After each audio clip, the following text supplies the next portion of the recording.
እንዴ ኢንተርገስትራ አይታየኝ ጆከር ናንተ ጆከር ነኝ። እንዴት ነው? አዳም አይሽ አዳምጣለሁ። አብሽር ወይንስ ሌላ ያልወረደ አምላክ አለ?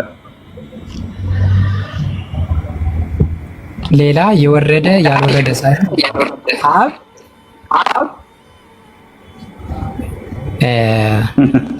እንዴት መሰለህ ይባላል። አሁን አንተ ሶስት አምላክ ነው ወይም ሁለት አምላክ ነው ልትል እንደምትል እኮ አውቃለሁ። አልጠየኩም። እሱን እንደምትለው አላልኩም። መች አልኩኝ? እየተጠየቅ ነው መልስ። እሱን ከወረደው አምላክ ውጭ ሌላ አምላክ አለ ወይንስ የለም? ያ አንድ አምላክ ነው የወረደው ያልኩህ፣ አዎ አልከኝ። ያ አንድ አምላክ ኢየሱስ ብቻ ነው፣ አዎ አልከኝ። እሺ ሌላ የወረደ አምላክ የለም ወይ ስለ ያልወረደ ሌላ አለ አልከኝ። አላልኩም። በጣም ጥሩ። አብ ወርዷል አልወረደም? አልወረደም። ስለዚህ አብ አምላክ ነው አይደለም? ወልድ ልጁም አብም ወልድም መንፈስ ቅዱስም አምላክ ነው። አልቆጠርኩልህም። አሁን መቼ ቆጠርኩኝ? መቼ ጠየቅኩህ? ያልጠየቅኩህን ራስህ እየጠየቅህ አትመልስ። እንደመለስክ አታስመስል። ራስህ ጠይቀህ ራስህ ነው ብለኸኛል። ያ አንድ አምላክ ወርዷል አይደል ወደ ምድር? እግዚአብሔር አብ ወረደ። እግዚአብሔር አብ ወረደ። እግዚአብሔር አብ አልወረደም። እግዚአብሔር አብ አልወረደም። ወልድ የተለየ አካሉ የሰውን ስጋ ለብሶ ወርዷል። ኦኬ። ስለዚህ አንድ አምላክ አለ። ያ አንድ አምላክ ወርዷል ወይንስ አልወረደም? አብ አልወረደም። ወልድ በተለየ አካሉ ወርዷል። መቼ ጠየቅኩኝ እኔ? ወልድ ብዬ አልቆጠርኩም እኮ እኔ። ስንት አምላክ አለሽ? ባጭሩ ስንት አምላክ ነው ያለህ? ማን እኔ?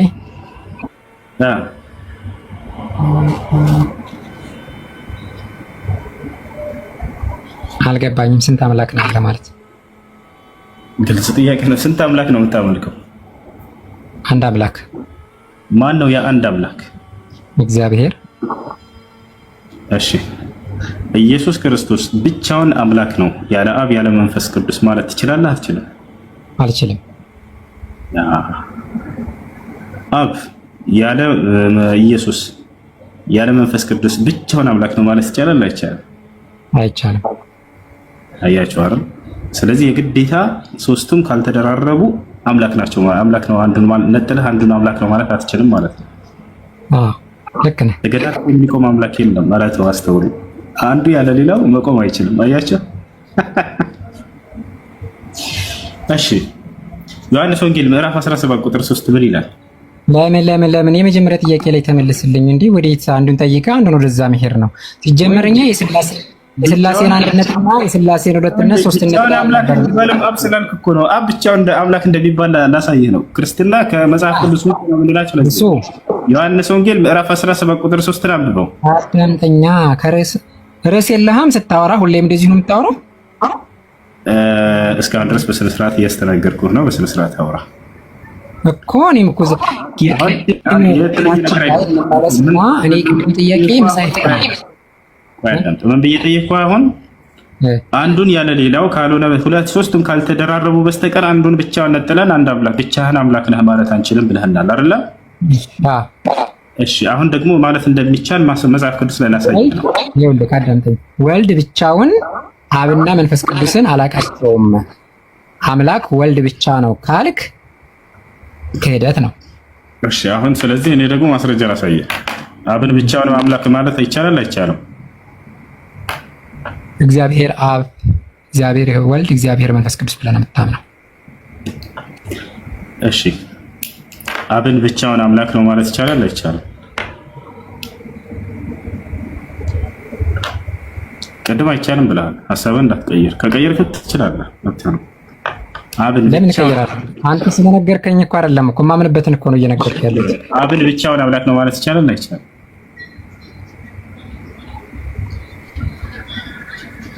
ይኸውልህ አብን ብቻውን አምላክ አይደለም ካል ኢየሱስ ማነው ወልድን መንፈስ ቅዱስን አምላክ አይደሉም ካልን እንጂ አብ አምላክ አይደለም አንልም። አብ አምላክ አይደለም አይደለም። አብ ምንድነው አምላክ ማለት እንችላለን እንችላለን ስለ አይቻልም አይደለም። አዳምጠኝ። አብ ምንድነው ካልከኝ አምላክ ነው የምልህ። አብ ምንድነው ብዬ አልጠየቅኩም። አሁን አንተ ራስህን እየጠየቅህ ራስህን እየመለስክ ነው። እሱን መንገድ ተወው አልኩህ። የኔን ጥያቄ ትኩረት አድርግና መልስ። እሺ አንተ ጥያቄ ምን አልኩህ? አብ ብቻውን አምላክ ነው ማለት እንችላለን አንችልም አልኩህ። አንችልም አልኩህ። እኔ ደግሞ መጽሐፍ ቅዱስ ላይ የሆነ ጥቅስ ልሰጥህ ነው፣ አንብብ። እሱ ዮሐንስ ወንጌል ምዕራፍ 17 ቁጥር 3 ነው። አንብበው። ምን ይላል? እሺ እኔ እስከምፈልግ አንብበው። አንተ እስከዛ አንብበው፣ ችግር የለም እጠብቅሃለሁ።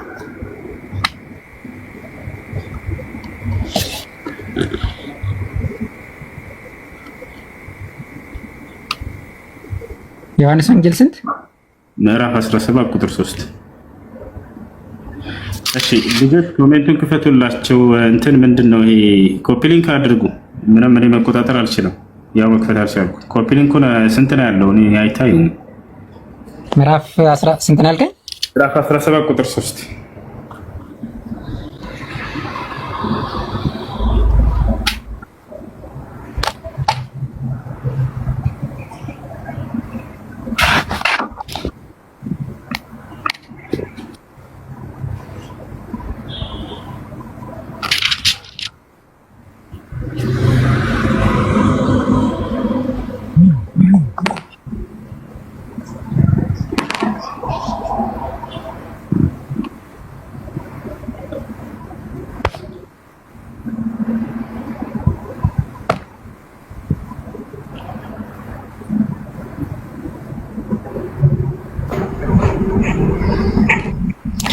አሰላሙ አለይኩም ሻው ሰላም አለይኩም። ወአለይኩም ሰላም ወራህመቱላሂ ወበረካቱ። ጥያቄ ነበረኝ። እሺ ምን ይላል? አይ ጥያቄ ሰላም ነህ? ደህና ነህ? ወድሃለሁ፣ አከብርሃለሁ። አንተስ ምን ትላለህ ነው ጥያቄ። አንዴ ኢንተርገስት ላይ ታየኝ። ጆከር ነህ አንተ? ጆከር ነኝ። እንዴት ነህ? ደህና ነህ? አለ ሁሉ ሰላም አለን። ሰላም ነው። ጥያቄ ጠየቅኩ እኮ ለምን አትመልስ? እኔም እወድሃለሁ። እንግዲህ ሌላ ምንድን ነው? አመሰግናለሁ። በቃ ይመችሽ። መልካም ጊዜ። በሌላ ጊዜ እመጣለሁ።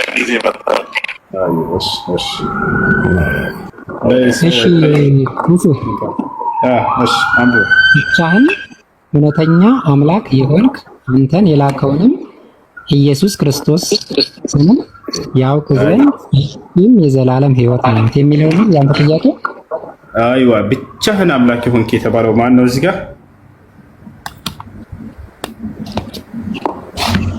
እሺ ጦር ብቻህን የሚለው ለማን ነው? ብቻህን አምላክ የሆንክ የተባለው ማን ነው? እዚህ ቦታ ላይ እግዚአብሔር። ማን? እግዚአብሔር። አብ ወይንስ ወልድ ወይንስ መንፈስ ቅዱስ? እሺ አብ የሚል ተጽፏል እዚህ ላይ። ከቁጥር 1 ጀምረህ አንብበው። እሺ ተመልሼ ላይ አንድ ምን ይላል?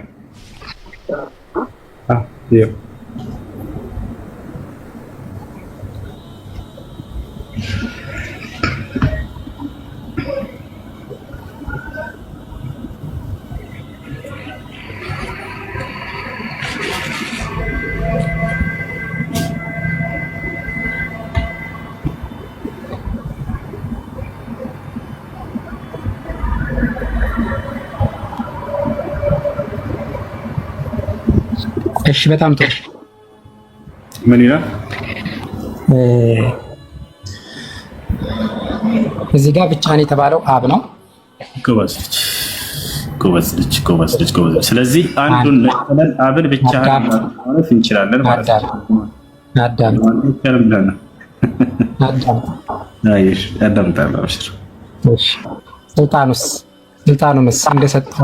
ስልጣኑንስ አልሰጠው? ስልጣኑንም እንደሰጠው ተሰጥቶ ነው። ኢየሱስ ስልጣን ተሰጥቶ ነው። ኢየሱስ ክርስቶስ ስልጣን መሰጠቱ ፍጡር መሆኑን ያሳያል። እንዳው ፈጣሪ ስልጣን አይሰጥ። እኛ እኮ ኢየሱስ የሰውን ስጋ ለብሷል። በተለየ አካሉ ከሰማይ ወርዶ ወልድ የሰውን ስጋ ለብሷል፣ የፍጡርን ስጋ ለብሷል ብለን እኮ ነው የምናምነው። በጣም ጥሩ። በቃ እንደዛ እንደምናምን ለማንኛውም ብቻህን አምላክ የተባለው ማን ነው? እዚህ ቦታ ላይ አብ ነው ወይ? አብ ነው። እሱን አምናል። እሱ ነው። እሺ፣ እሺ። እንደ መጽሐፍ ቅዱስ ለምንድን ነው አሁን አንተ ለምሳሌ ሴት ልጅህን የሆነ ሰው መጥቶ ቢደፍርብህ ያ ሰው ምን ታደርገዋለህ?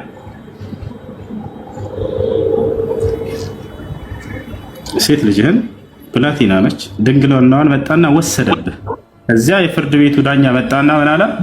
አንድ ጫፉን እንዳትነካ ያለ እሱ ልጨርስ። አልሰማሁም። ልድገምልሽ። ሴት ልጅህን ብላቴና ልጅህን ድንግል ነች እንበል፣ ቁንጅዬ ልጅህን እንዳው የአብራክህን ክፋይ መጣና የሆነ ሰው ደፈረብህ፣ ድንግልናዋን ወሰደ። ከዚያ የፍርድ ቤቱ ዳኛ ያዘና ምን አለ? በቃ ሰው ልጅህን የተደፈረብህን ከደፋሪው በቃ እንታ 50 ብር ክፈል አለው። 50 ብር አምጣና ለልጅቱ አባት ላንተ ማለት ነው፣ እንካ አንተ ይሄን ውሰድ፣ ምንም አልቀጣህም፣ በቃ ልጅቱንም እንዳም ጠቅልለህ ውሰድ ብሎ ለዛ ሰውዬ ልጅህን ለደፈረብህ ሰው አሳልፎ ሰጣት። በቃ ይሄ ዳኛ፣ ይሄ ፍርድ ፍትህ ነው ብለህ ታምናለህ? ትክክል ነው?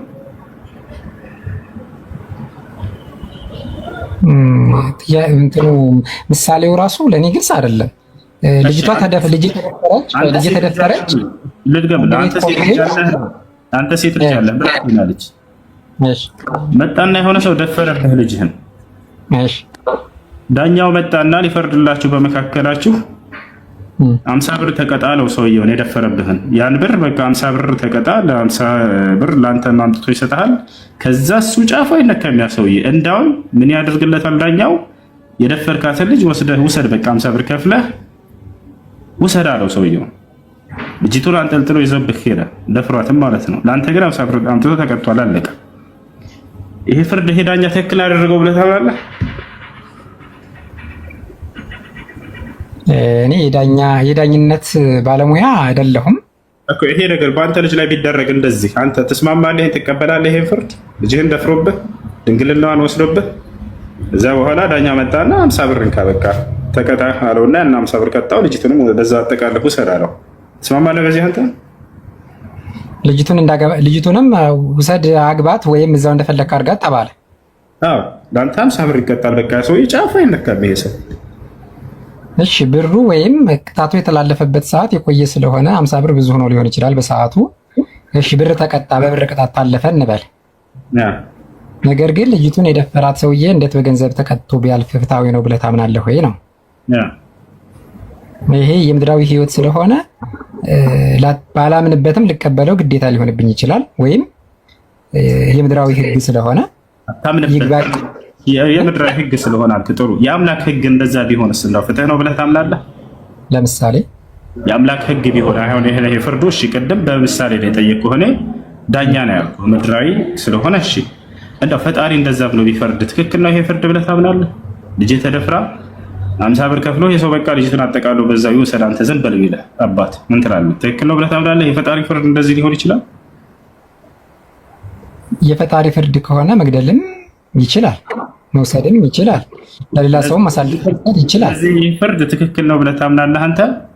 የኔ ማመን ያለማመን ግዴታ የለብኝም። የፈጣሪ ሕግ እስከሆነ ድረስ መቃወም አልችልም እኮ። ስለዚህ ልጅህን መጥቶ ቢደፍር የፈጣሪ ሕግ ሆኖ ከተገኘ ልትቃወም የምትችልበት መንገድ የጠበበ ነው። ባታምንበትም ልትቀበል ትችል ይሆናል። እሺ በጣም ጥሩ፣ ችግር የለውም። አያቸው አይደለ? ፍርዱ ባላምንበትም ፈጣሪ ካለ አለ ነው በሚለው እየወሰድክ ነው። እንለፎች ችግር የለውም እኮ። ይሄ አሁን እዚህ ጋር ይሄውልክ ፈጣሪ እኛን አስፈቅዶ አይደለም እኛን የፈጠረን አይደለ? እሱ ሌላ ጥያቄ ነው። እኛን አስፈቅዶ አይደለም ሰማና ምድር ነው ስለነደፈርና ስለነበር ቀደም ምን አለ? ይሄ ፍርድ እንዴት ምድራዊ ፍርድ እኮ ነው እንደ ይሄን እኔ ብለህ አንተን አልከው። የፈጣሪ ፍርድ እንደሆነ መጽሐፍ ላይ ምድራዊ ፍርድ ስለሆነ ሊያሳምን ይችላል። አሁን በቃ ወደ ሌላ ጥያቄ፣ ይሄን ጥያቄ ወደ ሌላ ሳንሄድ ማለት ነው። ዝሙት የሰራ ሰው ፍርዱ ምንድን ነው ብሏል መጽሐፍ ቅዱስ እንደ ብሉይ ኪዳን? እኔ እንጃ ምንድን ነው የሚለው ንገረኝና እንየው። ኦኬ በሙሴ ህግ መሰረት ዝሙት የሰራ ሰው ይወገራል ነው አለ። ኦኬ እሺ ጥሩ። ስለዚህ እግዚአብሔር የሆነችን ሴት ከደፈረ ሰውየውን እንዲገደል አልፈረደበትም። የሆነ እዚህ አሁን ያልኩህ ጥቅስ ላይ ቆይ ላሳያችኋለሁ። አንዲት ልጅ ብትደፈር 50 ብር ከፍሎ ያ ሰውዬ ያችን ልጅ አጠቃሎ ይውሰድ አለ አንድ ቦታ ላይ። ሌላ ቦታ ላይ ብሎ ፈርዶ ነበር ግን ዝሙት የሰራ ሰው እንዲገደል። ወደ ኢየሱስ ክርስቶስ ጋር ይዘው መጥተው ዮሐንስ ወንጌል ምዕራፍ 8 ቁጥር 1 ጀምሮ ብታዩት አይሁዶች መጡና በህጋችን መሰረት እንደሙሴ ህግ መሰረት ዝሙት የሰራ ሴት ተወግራ ትገደል ይላል። አንተስ ምን ትላለህ? ይሉት አያችሁ። እና ኢየሱስ ምንድን ነው ያላቸው እኮ እሱ አይደለም አሁን ሐሳቤ በሙሴ ህግ መሰረት ዝሙት የሰራ ሰው ይገደል ነው አይደለ? እዛው በሙሴ ህግ ደግሞ ያ ሰው እንዲገደል አልፈረደበትም፣ አልፎታል። እግዚአብሔር ከራሱ ጋር ይጋጫል። ጥያቄ የትኛው ነው? እግዚአብሔር ከራሱ ጋር ይጋጫል የሚለው ነው። እግዚአብሔር ከራሱ ጋር ይጋጫል። አዎ፣ አንድ ቦታ ላይ ዝሙት የሰራን ሰው ውገሩት ይላል፣ ሌላ ቦታ ላይ ደግሞ እንዳትወግሩት ይላል። አሁን እዚህ ጋር እግዚአብሔር ከራሱ ጋር የሚጋጭ ሆኖ ሳይሆን አንተ በገባ ልክ ወይም የአንተ አይምሮ በሚያስበው ልክ የእግዚአብሔርን ስራ መርምሬ ለምን አላወቅኩትም ነው። እሺ የኔን አይምሮ ተው፣ እናንተ አስረዳኝ። እሺ እግዚአብሔርን ቃል አንድ ቦታ ላይ ዝሙት የሰራ ሰው ይወገር ብሎ ሌላ ቦታ ላይ እኔ ካንተ በምን እበልጣለሁ? አይ ተው፣ እንደዛ ብለክ እኔ ካንተ መበልጥ እንትን አይደለም። አንድ ቦታ ላይ ዝሙት የሰራ ሰው ውገሩት አለ፣ ሌላ ቦታ ላይ ደግሞ እንዳትወግሩት ሲል ይሄ ግጭት ነው አይደለም? እንደየአገባቡ ይለያያል። ዝሙት የሰራ ሰው ፍርዱ ምንድን ነው አለ እግዚአብሔር? ሊገረፍ ይችላል፣ ሊቀጣ ይችላል። እስኪ ያሳየኝ ሁለቱን። እንደ ነገስታቶቹ ባሉበት ሰዓት ላይ እሺ አሳየኝ እስኪ ከመጽሐፍህ የዝሙት የሰራ ሰው ህጎችን አሁን የተናገርካቸው ምን ምን እንደሚሉ አሳየኝ ከመጽሐፍ።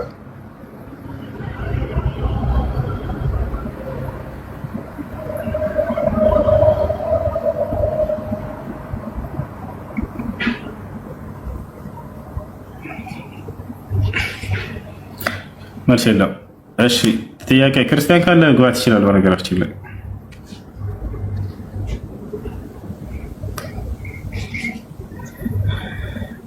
ክርስቲያን ካላችሁ መግባት ትችላላችሁ። ከሌላችሁ ሙስሊሞች የሚሆን አስገባችሁ። እሺ መልሶኛል ኔትወርኬ ወይስ አልመለሰኝም? ተመልሰሃል። እሺ አንተ ምንድን ነው የሚባለው? በኦሪት ህግ ነው የምታምነው ወይስ በአዲስ ኪዳን ነው የምታምነው? የትኛው ነው መጽሐፍ ቅዱስ ብለህ የምታምነው? በሁለቱም አላምንም። እኔ አንተ ስለምታምን እየጠየቅኩህ ነው። ዝሙት የሰራ ሰው ፍርዱ መገረፍ ነው መገደል ነው ምናምን እንደዚህ ቅድም ተናግረሃቸዋል። እነዚህን ህግጋቶች ከመጽሐፍ ቅዱስ ማስረጃ አምጣ ነው የተባለው። ከሻዳምጠኝ እኔ አሁን በሰዓቱ እንደነበሩት ነገስታቶች ቅድም ምን ተባብለናል? መጽሐፍ ቅዱስ ታሪክ ላይ ቅድም ምን አልከኝ? ዝሙት የሰራ ሰው ፍርዱ ይገረፍ የሚል አለ ብለኸኛል። ለዚህ ለምሳሌ ነው የሚገኘው ማስረጃ እንደየነገስታቶቹ ወይም በሰዓቱ እንደነበሩት ሰዎች ታሪኩ እንደተጻፈበት ሁኔታ አገባቡ ሊለያይ ይችላል። እሺ ነገር ግን ክርስትናን አዳምጠኝ። ክርስትናን አዳምጠኝ። አንድ ቃል ብቻ ነው የምነግርህ። ሄሎ ሰማም እንዴ? ለተናገርከው ማስረጃ እያሳየህ ነው የምትሄደው። እዚህ ስትመጡ ገብታችኋል አይደል? አሁን ምን ታደርጋለህ? ዝሙት የሰራ ሰው ይገረፍ የሚል አለ ብለህናል። የቱ ጋር ነው እንደሱ የሚል ያለው ነው የመጀመሪያው? የቱ ጋር ለውጣ ነገር ወይንም አንተ አውጣና አንብብልህ። አንተ ልጅ አንዱን ሰምተህ አንዱን ሳሰማ ነው የምትቀራው ወይስ እንዴት ነው ነገሩ? አረ የማይገባኝ ነው። እኔ ያልኩት በሰዓቱ ታሪኩ እንደተጻፈበት ሁኔታ ሊኖር የሚችልበት እድል ካለ አላውቅም። ነገር ግን ያቺ ዝሙት የሰራች ሴትዮ ኢየሱስ ጋር ወይም ክርስቶስ ጋር በመጣችበት ሰዓት ምንድን ነው ያላቸው ነው ማስረጃ። ቀደም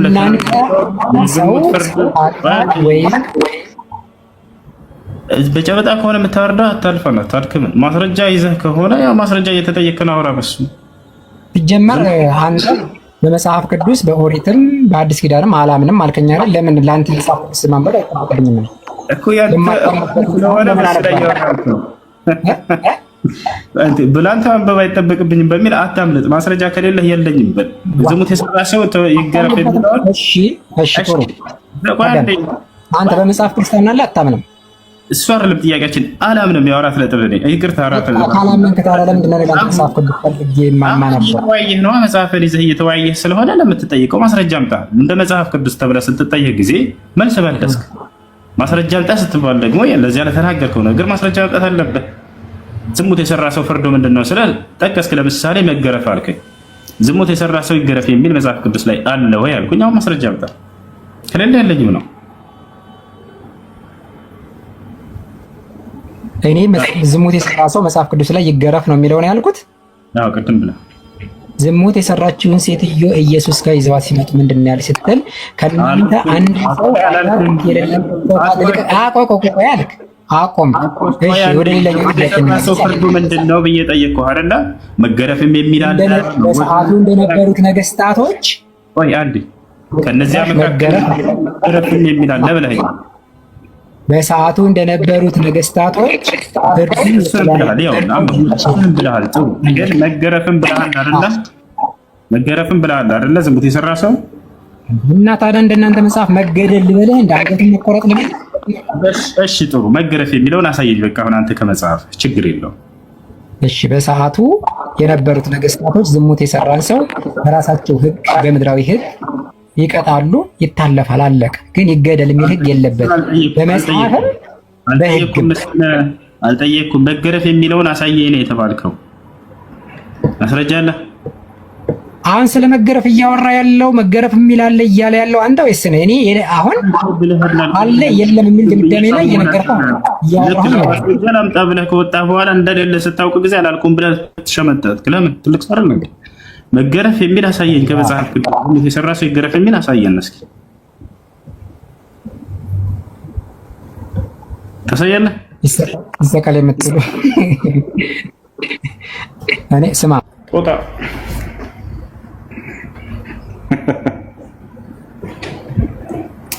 እዚህ ቤት ለምትናገሯት ትንፍሽ ለምትሏት ቃል ማስረጃ ታመጣላችሁ። ያ ማስረጃ ዝም ብላችሁ ታወራላችሁ።